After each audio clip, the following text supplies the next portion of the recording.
কৃষ্ণ অজ্ঞানতিমিরান্ধস্য জ্ঞানাঞ্জনশলাকায় চক্ষুरुन्मीलितं জ্ঞাनं তস্मै শ্রী শ্রী গুরবে নমঃ। সর্বাগ্রে ওং বিষ্ণুপাদ অষ্টদশত শ্রী শ্রীমদ্ভক্তিবেদান্ত পরমারাধ্য পরিব্রাজক পরম পূজ্য শ্রদ্ধা গোস্বামী গুরু মহারাজ চরণে অনন্ত করে দণ্ডবোধ প্রণাম। তৎপুরুষ সমস্ত ভক্তবৃন্দকে আমার যথাযথ প্রণাম। হরে কৃষ্ণ। আশা করছি সব ভগবানের কৃপা খুবই ভালো আছে। আজ আমরা শ্রবণ করব যে মায়া জিনিসটা কি, বা আমরা এই মায়া জগৎ থেকে কী করে উদ্ধার প্রাপ্তি করতে পারবো। মায়া হলো, যেটা আমার গুরুবর্গরা বলে থাকেন বা প্রভুপাদ উপাদের সমৃতও রয়েছে, যে মিয়তে অতি অনয়া মায়া, যাকে মেপে নেওয়া যায় তাহাই মায়া।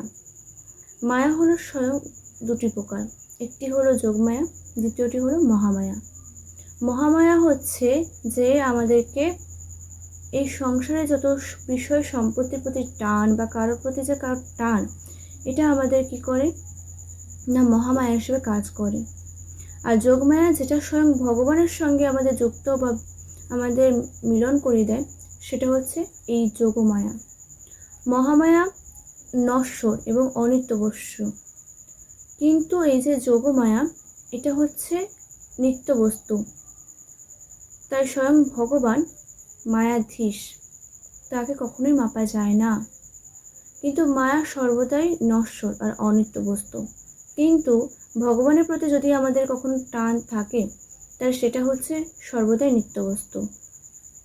সেই জন্য আমাদের শ্রীমদ্ ভাগবততে একটি শ্লোক বর্ণনা করে বলা হয়েছে যে দৈবে হেসা গণময়ী মম মায়া দূরত্বয়া মামেবজ প্রপদ্যন্তে মায়া মেতমাম তরন্তিমে। অর্থাৎ এখানে স্বয়ং ভগবান কি বলছেন ব্যাখ্যা করে, যে দৈবী ত্রিগুণময়ী যে মায়া, একে অতিক্রম করা সাধারণ জীবের পক্ষে অত্যন্ত কঠিন। কিন্তু কেউ যদি আমার শরণাগতি হয়ে যায়, তাহলে তার একমাত্র এই মায়া থেকে উদ্ধার প্রাপ্তি করার অবশ্যই উপায় আছে। সেই জন্য আমাদের ভগবানের চরণে যদি শরণাগতি হতে পারি, তাহলে আমাদের যত সম্পত্তির উপর টান, বিষয় সম্পত্তির উপর টান, যেমন পিতামাতার উপর টান বা কারো ছেলে মেয়ের উপর টান, কারো স্বামী স্ত্রীর উপর টান, যত টান আছে সেগুলো সব আমাদের মুক্ত হয়ে যাবে এবং ভগবানের চরণে আমরা নিযুক্ত হতে পারলে তবে। সেই জন্য আমাদের প্রত্যেকের কর্তব্য যে ভগবানের চরণ আশ্রিত গ্রহণ করা, গুরুদেবের শ্রী গুরুদেব সদ্গুরুর চরণ আশ্রিত করা।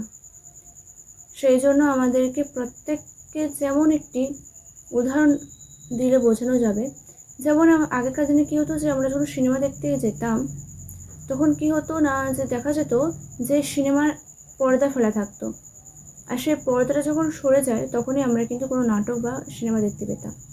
তো সেরকমই আমাদের চোখেও কিন্তু মায়া জিনিসটা কাজ করছে, সেটা পর্দা হিসেবে। যখন এই মায়াটা সরে যাবে তখনই আমরা একমাত্র ভগবানের চরণ কিন্তু দর্শন করতে পারবো। সেই জন্য আমাদের ভগবানের চরণে আশ্রিত হওয়ার জন্য ভগবানের চরণে আগে নিযুক্ত হতে হবে। হরে কৃষ্ণ।